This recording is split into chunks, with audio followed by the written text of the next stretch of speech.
Hello everyone, Assalamu alaikum. I am Syed Mohammedullah, assistant teacher of Naranpur SU High School, with a lesson for classes 9 and 10 on behalf of Naranpur SU High School. I promised to come back to you with another lesson, and you know my previous class was on right form of verb and part 2. Today I have come here with previous class was on right form of verb part 1. Now today I have come here with part 2. Okay, my part 1 was properly using of base form of verb, and today I am going to teach you how to use ing form of verb in a sentence. Okay, so our lesson is use of ing form of verb. Look, at first we have seen here be plus V1 plus ing. I mean, after be verb, you can use ing form of verb if the sentence is in active voice. Let's have an example here. I am learning my lesson. অর্থাৎ আমি আমার পড়া শিখিতেছি, অর্থাৎ আমার কাজটা চলতেছে। You have an be verb am. After be verb, you have an ing added verb. অর্থাৎ be verb-এর পর আমরা বলছি যে আমাদের রুলসটা হচ্ছে in every continuous tense a main verb takes an ing at the end of it. প্রত্যেকটা main verb continuous টেন্সে, যে কোনো কন্টিনিউয়াস টেন্স হোক, প্রত্যেকটা মেইন ভার্বের শেষে সে আইএনজি ফর্ম গঠন করবে যদি তার আগে বি থাকে, এবং শর্ত হচ্ছে যদি বাক্যটা অ্যাক্টিভ ভয়েসে থাকে। তো আমরা লক্ষ্য করছি প্রথম বাক্য I am learning my lesson, আমি আমার পড়া শিখিতেছি। অর্থাৎ আমরা বলি কর্তা যদি আগে থাকে, অর্থাৎ যার দ্বারা কাজটা সম্পন্ন হয় সে যদি ভার্বের আগে থাকে, তাহলে বাক্যটা হচ্ছে active. So I am learning my lesson, I subject am be verb, learn base form of verb, and here we add I N G. So it is an inactive voice and am is a be verb. After be verb we use ing at the end of main verb. Let's have others example. I was learning my lesson. This is past continuous. Here be verb was, learn is ing added. I will be learning my lesson. Future continuous. Now other example, you are watching. You are catching fish. Catch আমরা দেখছি যে ক্যাচের সাথে ING যুক্ত করা হয়েছে। You were catching, past continuous, subject you বিদায় were হয়েছে, ক্যাচের সাথে I N G. You will be catching fish, will be future continuous. Future continuous আমরা জানি এটা এখানে হচ্ছে বি ভার্ব, বি নিজেই আসছে, তো মূল ভার্বের সাথে আইএনজি যুক্ত হয়েছে। দে আর, যেহেতু দে প্লোরাল নাম্বার, আমরা জানি প্লোরাল নাম্বারের পর সবসময় আর ব্যবহৃত হয় যদি continuous tense, present continuous tense গঠন করতে হয়। They are making a noise, past কন্টিনিউয়াসে দে ওয়ার, প্লোরাল নাম্বার যদি সাবজেক্ট যদি প্লোরাল নাম্বারে থাকে সাবজেক্টের পর were, making a noise. Future continuous they will be making a noise. He is third person singular, so after third person singular we use is in making continuous tense. He is writing a letter, রাইটের সাথে আমরা ING যুক্ত করেছি, past continuous হয় he was writing a letter, future continuous হয় will be writing a letter. আমরা আরেকটা sentence এখানে দেখি, it has been raining for 2 hours. এটা হচ্ছে প্রেজেন্ট পারফেক্ট কন্টিনিউয়াস টেন্স। আমরা বলছি যে প্রত্যেকটা কন্টিনিউয়াস টেন্সে মেইন ভার্বের সাথে আইএনজি যুক্ত হবে। তাহলে কন্টিনিউয়াস টেন্স হচ্ছে, এখানে আমরা অলরেডি তিনটা পেয়েছি, একটা হচ্ছে প্রেজেন্ট কন্টিনিউয়াস, আরটা হচ্ছে পাস্ট কন্টিনিউয়াস, আরটা ফিউচার কন্টিনিউয়াস। কিন্তু পারফেক্ট কন্টিনিউয়াস নামে আরও তিনটা টেন্স আমাদের রয়েছে, সেটার মধ্যে একটা হচ্ছে present perfect continuous. It has been, আমরা বলেছিলাম বি ভার্বের পর অ্যাক্টিভ ভয়েস অর্থে ভার্বের সাথে আইএনজি যুক্ত হবে। তাহলে এখানে বি ভার্বটা, এই যে it has been raining for 2 hours, তাহলে এখানে বি ভার্ব হচ্ছে বিন। এখন এটাকে যদি আমরা পাস্ট পারফেক্ট কন্টিনিউয়াস টেন্সে নিয়ে যাই, it had been raining for 2 hours, এখানে হ্যাড বিন হয়েছে, এখানে বিন হচ্ছে বি ভার্ব, এখানে মূল ভার্বের সাথে এখানে আমরা আইএনজি যুক্ত করেছি। ইট উইল হ্যাভ বিন, বিন হচ্ছে বি ভার্ব, এবং বি ভার্বের পর মূল ভার্বের সাথে আইএনজি যুক্ত করেছি। তো বন্ধুরা আমার মনে হয় তোমরা বুঝেছো যে আমাদের কন্ডিশনটা ছিল প্রত্যেকটা কন্টিনিউয়াস টেন্সে মেন ভার্বের সাথে আইএনজি যুক্ত হবে যদি বাক্যটা অ্যাক্টিভ ভয়েস হয়। আর আমাদের এখানে অলরেডি আমরা যে 6টা কন্টিনিউয়াস টেন্সের উদাহরণ আমরা পেয়েছি, আশা করি তোমরা এটা বুঝতে পেরেছো। এবার আসি যে be verb in passive voice. আমাদের কথা ছিল যদি বাক্যটা অ্যাক্টিভ ভয়েস হয় তাহলে মেন ভার্বের সাথে বি ভার্বের পর মেন ভার্বের সাথে আইএনজি যুক্ত হবে, কিন্তু প্যাসিভ হলে কি হবে সেটা তো আমরা বলিনি। আচ্ছা আমরা দেখে নেই প্যাসিভ ভয়েসে কি হচ্ছে। সেখানেও আমরা বি ভার্ব পাবো। আমরা জানি বি ভার্ব ছাড়া প্যাসিভ ভয়েস হয় না, যেমনইভাবে বি ভার্ব ছাড়া কন্টিনিউয়াস টেন্স হয় না, তেমনইভাবে বি ভার্ব ছাড়া প্যাসিভ ভয়েসও হয় না। এবার লক্ষ্য করো আমাদের ম্যাঙ্গোস আর গ্রোন হেয়ার, এখানে আম উৎপাদন হয়। এখানে এই বাক্যের মধ্যে আমরা দেখি যে আর হচ্ছে একটা বি ভার্ব, এটা হতে পারতো am is are was were ইত্যাদি। তাহলে এটা প্যাসিভ ভয়েস হলো কী করে? গ্রহণ হচ্ছে উৎপাদন করা। উৎপাদন কে করে? আমরা একটু আগে বলেছি যার দ্বারা কাজটা সম্পন্ন হয় সেই যদি ভার্বের আগে থাকে তাহলে সেটা অ্যাক্টিভ, আর যদি না থাকে তাহলে সেটা প্যাসিভ। তো আমরা তো এখানেও বি ভার্ব পেয়েছি, বি ভার্বের পর অ্যাক্টিভ যদি হইতো বাক্যটা তাহলে আমাদের আইএনজি হইতো, আর যেহেতু ভার্বের সাথে আইএনজি যুক্ত হইতো, কিন্তু এখানে দেখা যাচ্ছে বি ভার্বের পর ভার্বের বি3 অর্থাৎ পাস্ট পার্টিসিপল ফর্ম। তো পাস্ট পার্টিসিপল ফর্ম হওয়ার কারণ হচ্ছে বাক্যটা প্যাসিভ। কীভাবে বুঝলাম আমরা প্যাসিভ? যে দেখা যাচ্ছে এখানে বি ভার্ব আছে, গ্রো উৎপাদন করা, গ্রোনের পাস্ট পার্টিসিপল হচ্ছে গ্রোন। তো এখানে কে উৎপাদন করে? মূলত কাকে কি উৎপাদন করা হয় সেটা আছে। তাহলে কি দিয়ে প্রশ্ন করলে আমরা অবজেক্ট পাই? অবজেক্টটা এখানে সাবজেক্টের জায়গায় আছে, কিন্তু সে ইনঅ্যাক্টিভ, সে কোনো কাজ করছে না, সেই কারণে বাক্যটা প্যাসিভ। আর প্যাসিভ হওয়ার কারণে বি ভার্বের পর ভার্বের পাস্ট পার্টিসিপল। তো বন্ধুরা, তো আমার মনে হয় তোমরা এটা বুঝতে পেরেছ। আরও স্পেশাল কিছু রুলস আছে যেটা যে আমরা ভার্বের যে বেস ফর্মের ব্যবহারের মধ্যে বলেছিলাম টু এর পর ভার্বের প্রেজেন্ট ফর্ম হয়, কিন্তু কিছু টু আছে যেটা পর ভার্বের বেস ফর্ম না হয়ে আইএনজি ফর্ম হয়। তেমনই কয়েকটা উদাহরণ আমি তোমাদেরকে দেখাতে চেষ্টা করছি। With a view to, look forward to, be plus use to, get use to, addicted to, contribute to, prefer to plus V1 plus I N G. আমরা যদি এই ফ্রেজগুলি পাই তাহলে এটার পরে যদি একটা ভার্ব থাকে সেই ভার্বটার সাথে আমরা আইএনজি যুক্ত করব। যেমন একটা উদাহরণের মাধ্যমে আমি তোমাদেরকে দেখাচ্ছি, সেটা হচ্ছে the man is looking forward two getting a job.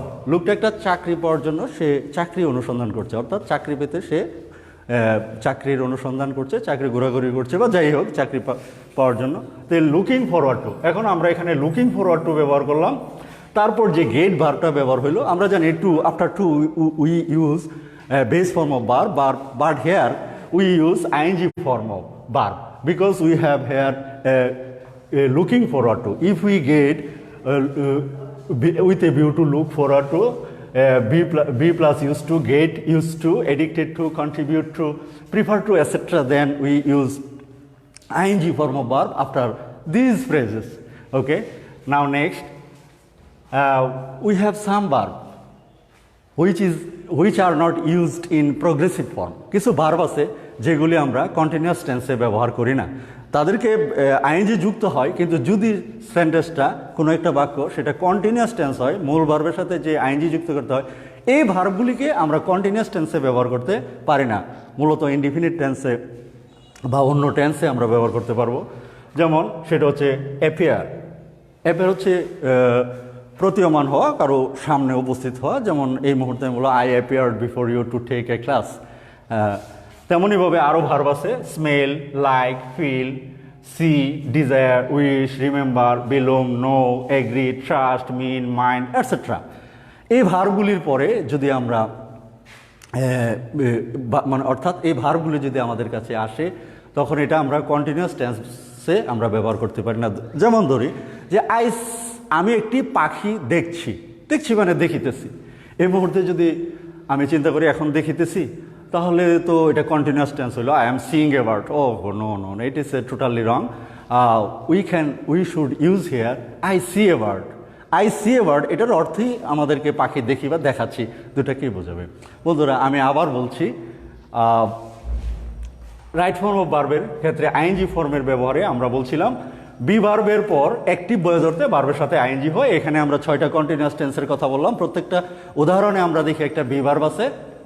তবে আরেকটা কথা বলে নেই, বিন এটা একটা বি ভার্ব, যেমন পারফেক্ট কন্টিনিউয়াস টেন্সের ক্ষেত্রে বিন হয়। এটা আবার পারফেক্ট টেন্সের প্যাসিভ ভয়েসে এই বিনটা হয়। যেমন ধরো রাইস হ্যাজ বিন ইটেন, এখন হ্যাজের পরে বিন আছে, তারপরে ইটেন হয়েছে। এটা পারফেক্ট টেন্সের প্যাসিভ ভয়েস ব্যবহার করতে এই বি ভার্বের পর ভার্বের পাস্ট পার্টিসিপল হয়, এটাও আমরা জেনে রাখবো। তো আবার দেখা যাচ্ছে যে প্যাসিভ ভয়েসে আমরা বলছি, প্যাসিভ ভয়েসে বি ভার্বের পর ভার্বের পাস্ট পার্টিসিপল হয়। তোমরা এই উদাহরণটা দেখবে। তারপরে with a view to, look forward to, be plus use to, get use to, addicted to, contribute to, prefer to, etcetera. অর্থাৎ ইত্যাদির পরে ভার্বের সাথে যে ভার্বটা আসবে টু থাকা সত্ত্বেও আমরা ভার্বের সাথে আইএনজি যুক্ত করব। ফাইনালি আমরা আরেকটা কথা বলেছি, appear, hate, smell, feel, desire, wish, remember, know, agree, trust, etcetera ইত্যাদি ভার্ব কন্টিনিউয়াস টেন্স অর্থাৎ প্রোগ্রেসিভ ফর্মে আসে না। এটা আমাদেরকে যদি আমাদের এই ভার্বগুলি কন্টিনিউয়াস টেন্সে ব্যবহার করতেই হয়, তাহলে এটা আমাদের ইনডিফিনিট টেন্সে ব্যবহার করতে হবে। যেমন আমরা বলেছি আই সি এ বার্ড, আমি একটি পাখি দেখছি।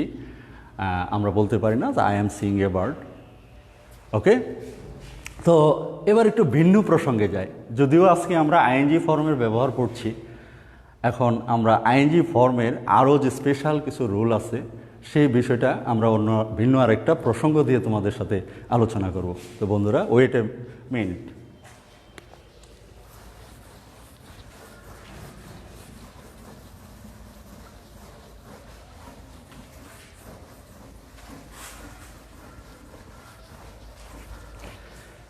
আমরা জানি verbs are mainly two kinds. One is finite verb, another is non-finite verb. Today I will discuss about non-finite verb because it is related to ing form of verb. So I will discuss about non-finite verb.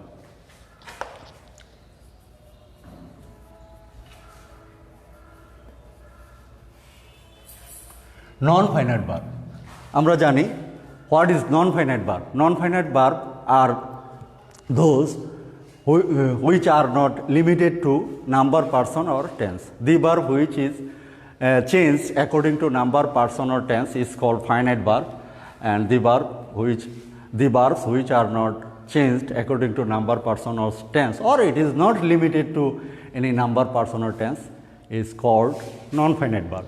A non-finite verbs are of three kinds. One is infinitive.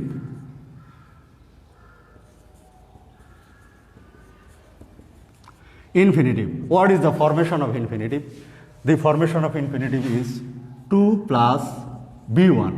You know, B1 base form of verb, B2 past form of verb, B3 past participle form of verb. এখন আমাদের কথা হচ্ছে যদি এটা infinitive হয় সেটা হবে B1 অর্থাৎ 2 প্লাস B1, 2 এর পরে ভার্বের বেস ফর্ম। যেমন আমরা একটা উদাহরণ এখানে দেখি, I have come here to meet you. This is infinitive, না 2 plus B1. ওকে, আমরা যেখানে 2 প্লাস ভার্বের প্রেজেন্ট ফর্ম পাবো সেটাকে আমরা ইনফিনিটিভ বলবো। আরেকটু প্রসঙ্গত আরেকটু কথা বলে নিই, 2 প্লাস B1 প্লাস অবজেক্ট, সেটাকে নিয়ে আমরা এটাকে বলি this is infinitive phrase. 2 plus B1 infinitive and 2 plus B1 infinitive plus object of infinitive is infinitive phrase. তোমাদের আপার ক্লাসে এই বিষয়ের তোমরা প্রশ্ন পাবে পরীক্ষায় যে ইনফিনিটিভ ফ্রেজের ব্যবহার। আমি ইনফিনিটিভ নিয়ে আর কথা বললাম না, আমি সংক্ষেপে এটা বলতেছি। এবার আসি আমরা জিরানের কথা বলবো, GERUND, জিরান। এই gerund, the formation of gerund is B1 plus ING, B1 plus ING equal to verb plus adjective. তাহলে জিরান কি? বাংলায় আমরা বলি ক্রিয়া বিশেষ্য। ক্রিয়া মানে ভার্ব, বিশেষ্য মানে নাউন, অর্থাৎ সে নাউনেরও কাজ করবে আবার ভার্বেরও কাজ করবে একই সাথে। হ্যাঁ, যেমন সে একই সাথে নাউন, এবং আমরা জিরানকে নাউন বলতে পারি না, জিরানকে ভার্ব বলতে পারি না। যেমন আমরা অক্সিজেনকে পানি বলতে পারি না, হাইড্রোজেনকেও পানি বলতে পারি না, এবং অক্সিজেন আর হাইড্রোজেন একসাথে মিলে সে যে পানি তৈরি হয়, তেমনইভাবে আমরা দেখছি যে জিরানও এরকমই একটা বিষয়, যে ভার্ব এবং অ্যাডজেক্টিভের কাজ করছে যে ওয়ার্ড সেটা হচ্ছে জিরান। এখন জিরানের what is the formation of gerund? Gerund তার ভার্বের সাথে আইএনজি যুক্ত হবে এবং সেটা নাউনের কাজ করবে। যদি প্রশ্ন করা, একটা উদাহরণ আমরা দিই, যেমন সিইং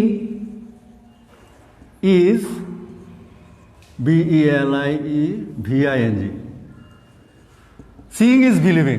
এখন প্রশ্ন হচ্ছে, একটু আগে কিন্তু আমরা বলেছি যে কিছু ভার্ব আছে, বা যেমন ভার্ব অফ পারসেপশন, যেটা শুধু ইন্দ্রিয় গ্রাহ্য, এমনিতে অনুমান করা যায় যে ভার্বগুলি, যেটাকে ভার্ব অফ পারসেপশন বলে। সি, দেখা। এখন একটু আগে আমরা কিন্তু বলেছি এটার সাথে আইএনজি যুক্ত হবে না। আমরা বলেছি যে আইএনজি যুক্ত হবে না কোথায়? যদি সেটা কন্টিনিউয়াস টেন্স গঠন করে। কিন্তু এখানে কিন্তু সে কন্টিনিউয়াস টেন্স গঠন করে নাই। টেন্স যদি কন্টিনিউয়াস টেন্স গঠন করে তাহলে সেখানে আমরা আইএনজি ব্যবহার করবো না, বা কন্টিনিউয়াস টেন্সে ব্যবহৃত হবে না। কিন্তু আদার্স যে ইউসেজ আছে সেখানে কিন্তু আইএনজি ব্যবহার হবে। যেমন সিইং, এই বাক্যের সাবজেক্ট হচ্ছে, ভার্ব হচ্ছে ইজ। তাহলে আমরা দেখি যে ইজ যদি ভার্ব হয়ে থাকে তো একটা ভার্বের নিশ্চয়ই এখানে আমাদের ভার্বের আগে সাবজেক্ট ব্যবহার করব। তাহলে এখানে সিইংটা হচ্ছে সাবজেক্ট। আচ্ছা, তারপরে ভার্বের পরে যদি আমরা দেখি সেটা হচ্ছে অবজেক্ট। সিইং ইজ বিলিভিং, অর্থাৎ দেখলে বিশ্বাস করা, দেখাই বিশ্বাস, না দেখে বিশ্বাস করে না মানুষ সাধারণত। এটাকে আমরা বলি যে সিইং ইজ বিলিভিং। এখন কথা হচ্ছে যে এই বাক্যের সাবজেক্টকে, which is the subject of the sentence, তখন then your answer will be যে seeing is the subject. What is the object of the sentence? This object is believing. তাহলে এখন সি তো একটা ভার্ব, বিলিভও একটা ভার্ব, সেই ভার্বের সাথে যুক্ত হয়েছে আইএনজি। তাহলে সাবজেক্টের জায়গাটা কার জন্য বরাদ্দ আছে? আমরা জানি সাবজেক্টের জায়গাটা বরাদ্দ হচ্ছে নাউন অথবা প্রনাউন। ভার্বের অবজেক্টের জায়গাটাও বরাদ্দ আছে নাউন এবং প্রনাউন। ঠিক আছে, আমি আরেকটা উদাহরণ তোমাদেরকে দিই। যেমন we go to school for learning, LEARNING, for learning.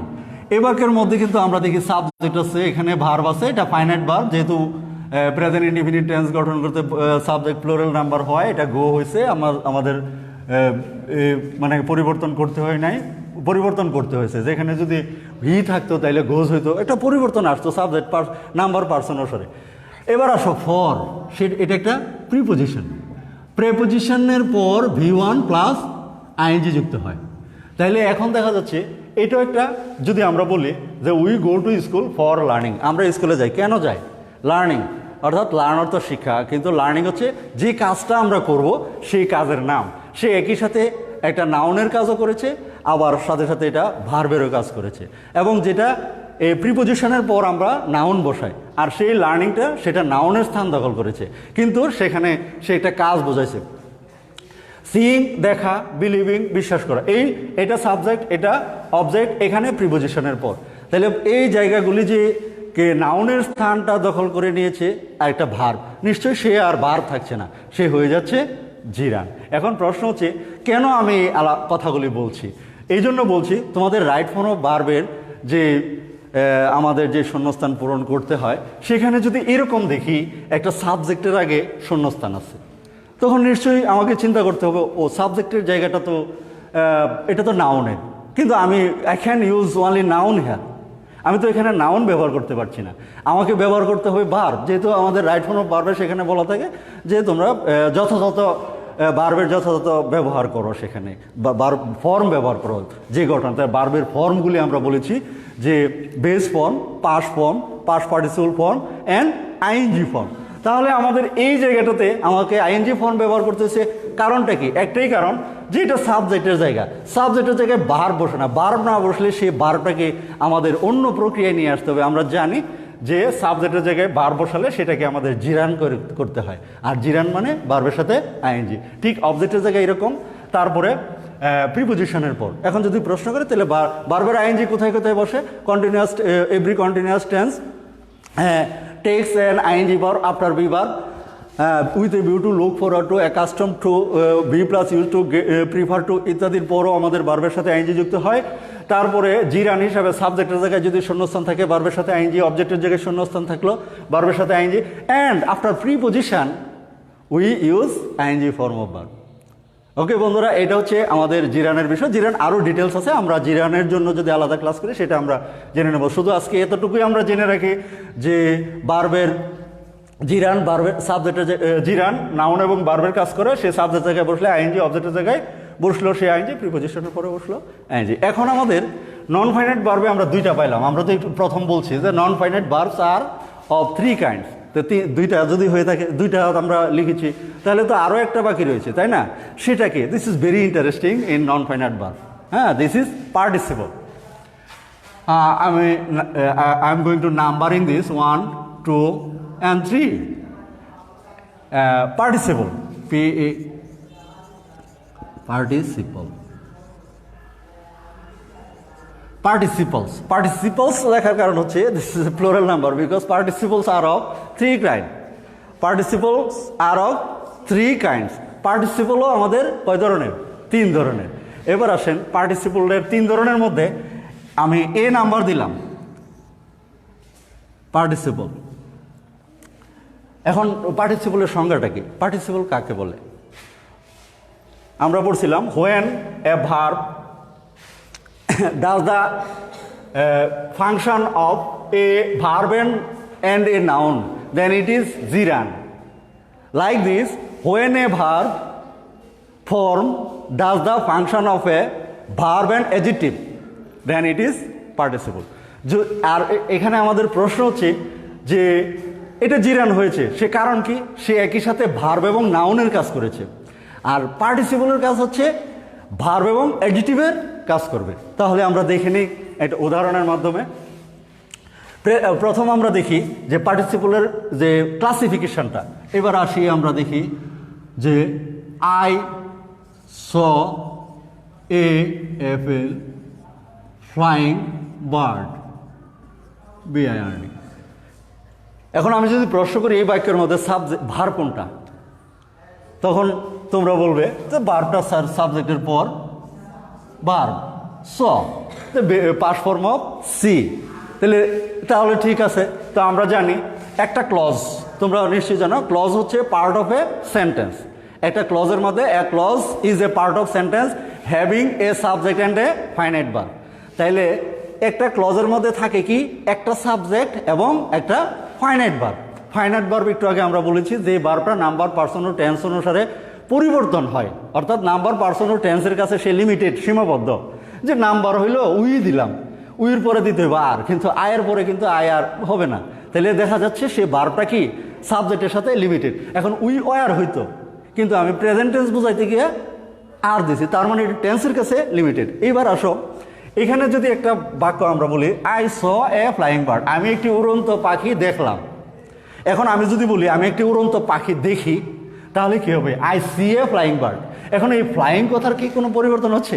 টেন্সের পরিবর্তন করতে পারছি, সাবজেক্টের পরিবর্তন হচ্ছে, but we can not change this form of participle. এই পার্টিসিপলে এই ফর্মটা পরিবর্তন করতে পারছি না। এই যে ভার্বের সাথে আইএনজি যুক্ত হয়ে ভার্ব এবং অ্যাডজেক্টিভের কাজ করে, এটার নাম হলো প্রেজেন্ট পার্টিসিপল, PRESENT, প্রেজেন্ট। আমি সংক্ষেপে পার্টিসিপল দিলাম এ নাম্বার। এই নাম্বারটা আমাদের হলো, আমি নাম্বারটা এখানে দিলে আরও ভালো হইতো, প্রেজেন্ট পার্টিসিপল এ। প্রেজেন্ট পার্টিসিপল সেটা কিসের কাজ করে? ভার্ব এবং অ্যাডজেক্টিভের কাজ করে, ঠিক আছে? এখন এই প্রেজেন্ট পার্টিসিপল একটা বিষয় আমরা খেয়াল করি, I saw A flying bird. এখন এই বার্ডটা কি করছিল? সে একটা কাজ করছিল, সে কাজটা কি উঠছিল, সে তার কাজটাকেও নির্দেশ করেছে, সেই হিসাবে সে ভার্ব। আর বার্ডের যে অবস্থাকে নির্দেশ করেছে, সেই হিসাবে সে অ্যাডজেক্টিভ। আমরা যদি বলি অ্যাডজেক্টিভের সংজ্ঞা কি, নাউন বা প্রোনাউনের দুষ্গুণ, অবস্থার সংখ্যা, পরিমাণ ইত্যাদি বোঝায়, তাহলে অবস্থাটা কি? সে উড়ন্ত, ঠিক আছে? তার একটা কাজও বোঝাইছে। এবার একটু পিছনের দিকে যাই। আচ্ছা, আমরা যদি বলি সিইং ইজ বিলিভিং, দেখাই বিশ্বাস, এখানে কেউ কাজ করছে এরকম না, বিলিভিং সে কেউ কাজ করছে এরকম না। এখন বার্ডে যে একটা কাজ করছিল এটা বোঝে, যদি কাজ করাটাই নির্দেশ করে তাইলে পার্টিসিপল, প্রেজেন্ট পার্টিসিপল। আর যদি কাজ নির্দেশ না করে শুধু নাউনকে নির্দেশ করে তাহলে সেটা জিরান। তাহলে প্রশ্ন হতে পারে what is the difference between gerund and participle, present participle, because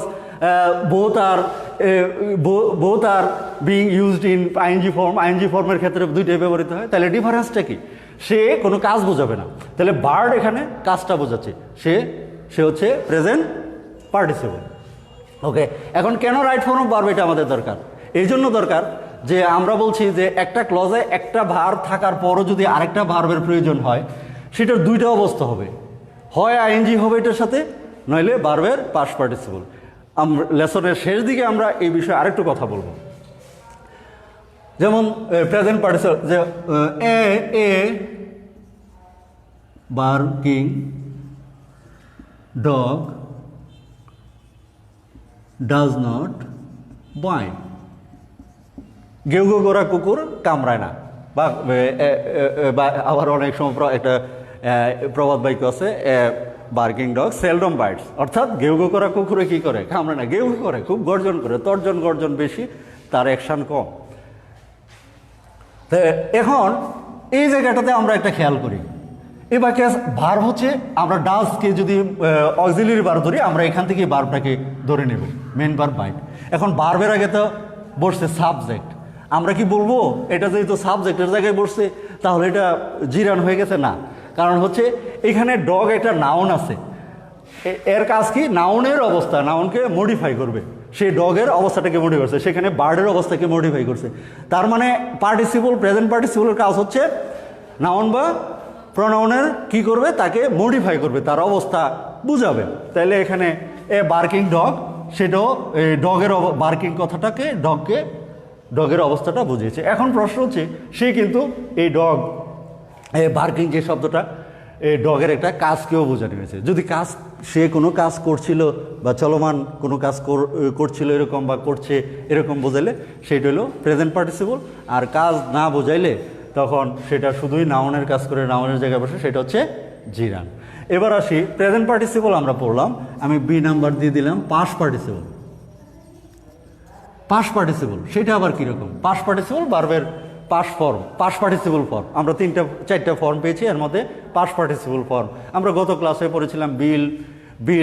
build, তারপরে আমরা প্লেড, এই যে 3 নাম্বার যে রূপটা সেটাই পাস্ট পার্টিসিপল। সেই পাস্ট পার্টিসিপল যখন আমাদের একই সাথে ভার্ব এবং অ্যাডজেক্টিভের কাজ করে তখন এটাকে আমরা পাস্ট পার্টিসিপল বলি। লক্ষ্য করি আমরা পাস্ট পার্টিসিপলটা, যে it is a broken glass.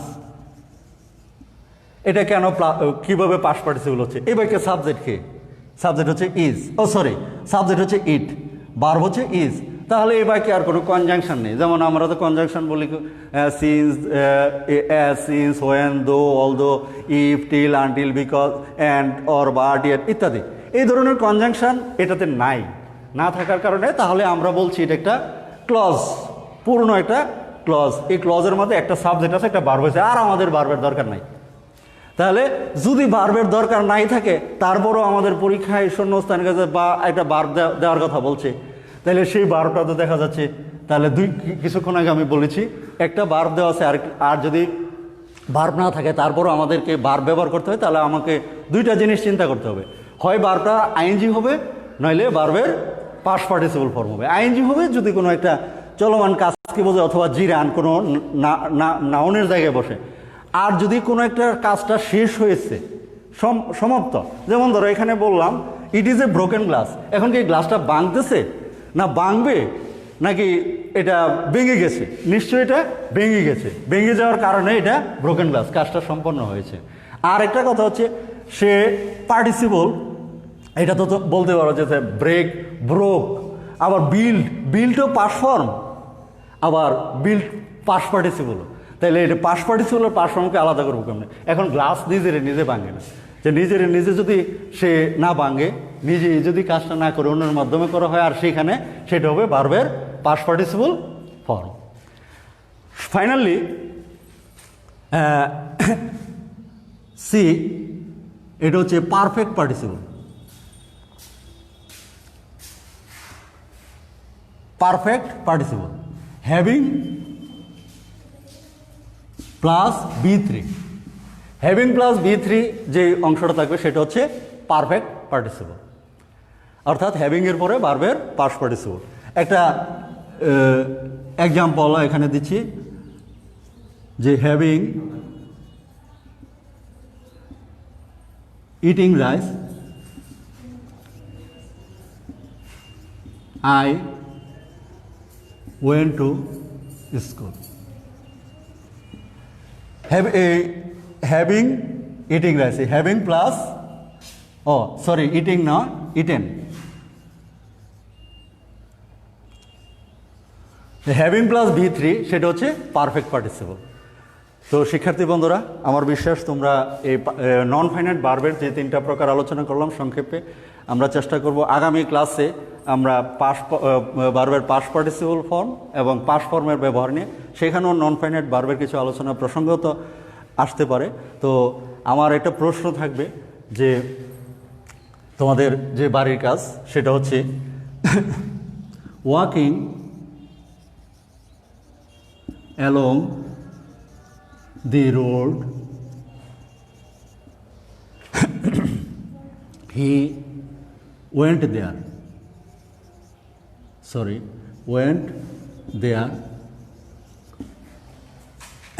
the baby came here dancing. এখানে আমাদের আইএনজি যুক্ত ভার্ব আছে, কেম একটা ভার্ব, তারপরে ওয়েন্ট আর একটা এই বাইকে ওয়েন্ট ভার্ব, তারপরও একটা আইএনজি যুক্ত ভার্ব আছে।